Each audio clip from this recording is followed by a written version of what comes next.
నేపాల్లో సోషల్ మీడియాపై నిషేధం హింసకు దారితీసింది. కేపీ శర్మ ఓలీ ప్రభుత్వానికి వ్యతిరేకంగా యువత చేపట్టిన ఆందోళన హింసాత్మకంగా మారగా ఒకరు మరణించారు. 80 మందికి పైగా గాయపడ్డారు. వేలాది మంది ఆందోళనకారులు నేపాల్ పార్లమెంటు వద్ద దూసుకొస్తున్న క్రమంలో భద్రతా దళాలతో ఘర్షణ జరిగింది. హిమాలయ దేశంలోని ప్రతి గ్రామంలో నిరసనలు వెల్లువెత్తుతున్నాయి.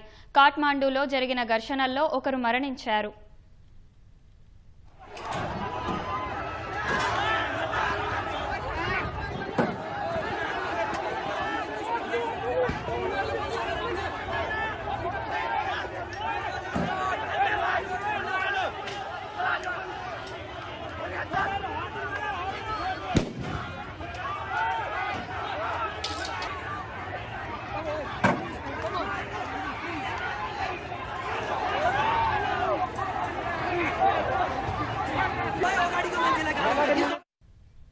భద్రతా బలగాలు కాల్పులు జరిపి ఆందోళనకారులను అదుపు చేసేందుకు యత్నించారు. ఆందోళనకారులు ఇనుపరాడ్లు, సీసాలు, రాళ్లను విసరడంతో భద్రతా సిబ్బంది గాయపడ్డారు.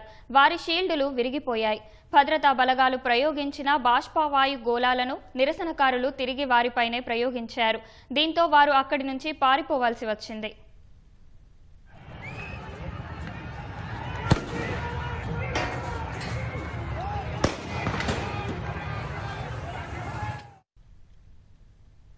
ఒకేసారి అధిక సంఖ్యలో సామాజిక మాధ్యమాలను నిషేధించడం వల్ల ఉపాధి దెబ్బతిందని ఆందోళనకారులు ఆగ్రహం వ్యక్తం చేశారు. వాటిపై ఆధారపడ్డ యూట్యూబర్లు, బ్లాగర్లు ఇలా అందరి ఉపాధి నాశనమవుతోందని దుయ్యబట్టారు. ప్రభుత్వ అవినీతిని కప్పిపుచ్చడానికే ఇలా చేశారని మండిపడ్డారు.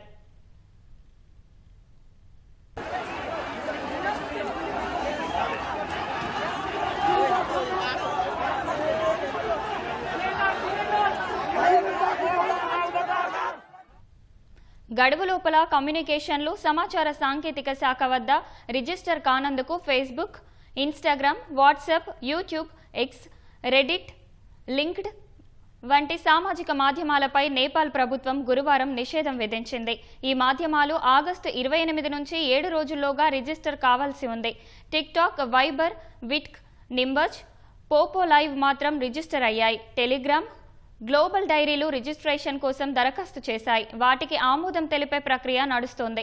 కీలకమైన ఫేస్బుక్, వాట్సాప్, ఇన్స్టాగ్రామ్, యూట్యూబ్, ఎక్స్లకు దూరం అవ్వడంతో నేపాల్ యువత రోడ్డెక్కింది. నేపాలీ కళాకారులు, నటులు, సంగీత కళాకారులు నిరసనలకు మద్దతు పలకడంతో అది తీవ్ర రూపం దాల్చింది. ప్రభుత్వ నిషేధం భావ ప్రకటన, పత్రికా స్వేచ్ఛకు భంగకరమని, రాజ్యాంగం భరోసా ఇచ్చిన సమాచార హక్కును కాలరాస్తోందని నేపాల్ పాత్రికేయుల సమాఖ్య విమర్శించింది. సామాజిక మాధ్యమాలపై నిషేధాన్ని వెంటనే తొలగించాలని డిమాండ్ చేసింది.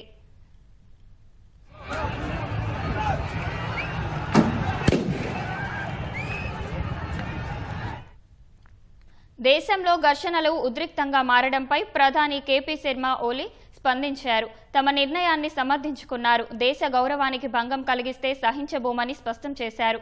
చట్టాలను ఉల్లంఘించి ఆ సంస్థలు వ్యాపారం చేస్తున్నాయని, వాటిని సహించబోమని వివరించారు. సామాజిక మాధ్యమాలను నిషేధించడం వల్ల కొంతమంది ఉపాధి కోల్పోతారని, అయితే దానికన్నా దేశమే తనకు ముఖ్యమని వ్యాఖ్యానించారు.